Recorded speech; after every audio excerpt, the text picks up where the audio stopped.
This is a special report from CBC News with Peter Mansbridge.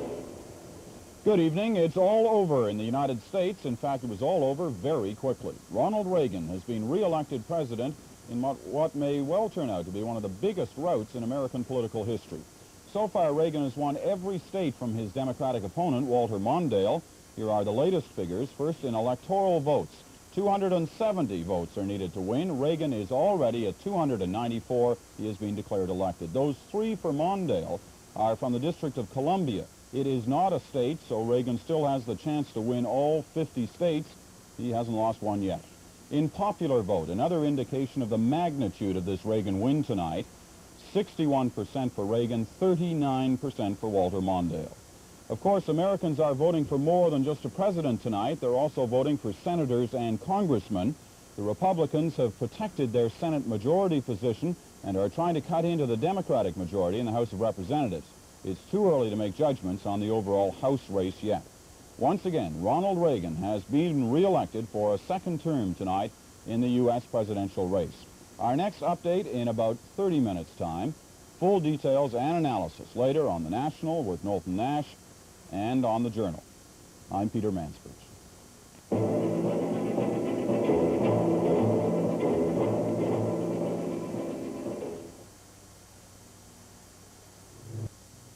This is TV Ontario, Channel 19 in Toronto, Channel 7 in Timmins. Polly. Rise up and let the spirit move you in a 2-hour all-star musical celebration. If I'm going to be a special lady in this town, I need some music that knows how to bop-de-bop-de-bop. Starring Keisha Knight Pulliam and Felicia Rashad. Polly, Sunday. Season's greetings from all of us here at Street Legal. Explore the world of Jacques Cousteau next on CKVR, Television to Explore.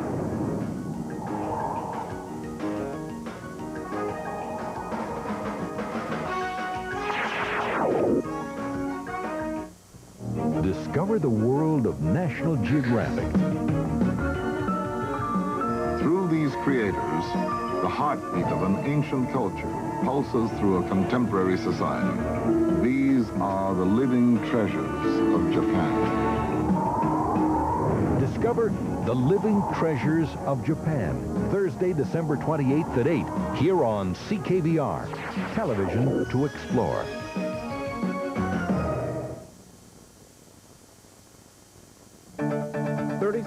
Days. I greet you all to be the best you can be with what you have. There are not that many people who become the premier of the province. I was one of them. This is quite remarkable that he's even survived.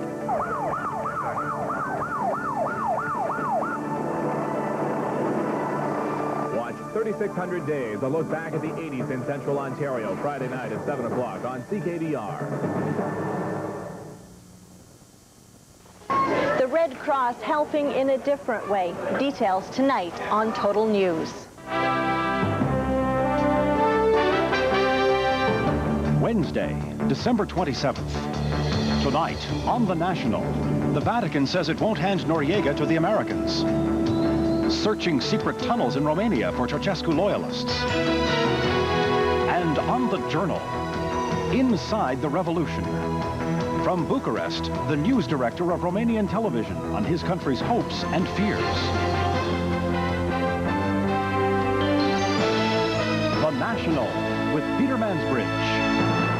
Good evening. It is a diplomatic tug of war for Panama's deposed strongman, General Manuel Noriega, and it's a fight that's heating up by the hour. On one side, the Vatican Embassy in Panama City, where Noriega has taken refuge for the past 3 days. The Vatican now says it won't bow to U.S. demands to turn him over to face trial in the States. On the other side, the Americans, who seem reluctant to take no for an answer. So tonight, the talking continues, and so does the standoff. And around the Vatican's embassy, U.S. soldiers are helping to put on the squeeze. The latest on today's developments from the CBC's Tom Kennedy in Panama City. One soldier said the security around the Vatican Embassy in Panama is tighter than it is at the White House in Washington. It was said that Manuel Noriega's only ideology was self-interest. Today, his only hope is negotiation. All day long, cars and helicopters ferried people in and out of the compound. If and when Noriega finds a third country that will accept him, He has to convince the Americans to let him go. The new government of Panama is against it. He's a common criminal of the worst kind. Exile, says the president, is too kind a fate for him. He should come out of the Nunciatura. If he comes out, then we will see what will happen. Panama's new vice president says his country is impatient. Have him face justice. If he's in Panama, I can assure you he will have a fair trial, but justice. The United States still wants the Vatican to hand Noriega over, but at a news conference today in Rome, a church spokesman said that is unlikely. I cannot see any possible way that the nunciature accredited to a certain country, in this case Panama, can hand over to another state somebody who is in this. As for the people of Panama, the idea of Noriega retiring comfortably to a third country, most find it unthinkable. No way he has to be judged, either in the States or in Panama. And it's better he gets out of here, he goes to the States, and he goes to jail for the rest of his life. We want him to go to the U.S. and go to a trial and then go to the jail. Because of what Noriega did, says this man, he and his entire family should be punished. The military says Panama is secured now, but they're still reluctant to open up all roads. 3 days ago, the streets were empty. Today, the worst gridlock in the capital's history. Politically, the Noriega era is over, and slowly the new regime, with Washington's help, is stamping out his legacy. Citizens are turning in enormous quantities of arms for a bounty, $150 and up per weapon. These were to be the arms of the dictator's vast civilian army. Noriega's strength was always his ability to threaten, his great weakness, his inability to command loyalty. Tom Kennedy, CBC News, Panama. George Bush admitted today that the Vatican's refusal to hand over Noriega, in his words, complicates things. But he said the U.S. won't give up its attempts to bring Noriega to American justice. Bush said he was personally involved in the Noriega negotiations, and he insisted that he still wants Noriega to stand trial in the U.S., even if secrets are revealed. Bush was head of the CIA in the 1970s when Noriega was an informant, and the two men met in 1983 when Bush was vice president. Not to worry, says Bush. You may get into some release of certain confidential documents that he may try to blindside the whole justice process, but the system works, so I wouldn't worry about that. With the Vatican refusing to send Noriega to the States, and with the Americans putting on the pressure to prevent him from being sent to a third country, there's speculation the deadlock could drag on indefinitely. American authorities have asked Canada to find out if Noriega stashed any drug money in Canadian banks. An external affairs official says the request will be passed along to government agencies and to the banks.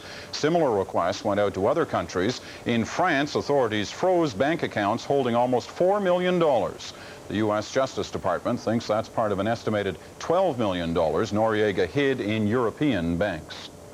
Romanians were told today that their country is free. It may not be safe, and it's certainly not very stable, but one of the top officials in the new provisional government says it's no longer a communist country, not the kind that Nicolae Ceausescu ran. The new leaders are promising to create a real democracy in what for years was a brutal dictatorship. There's a lot to be done. The economy has to be rebuilt. Some sort of political system has to be created too. But the priority right now, dealing with the last of the Ceausescu loyalists, them and their legacy. Here's Patrick Brown.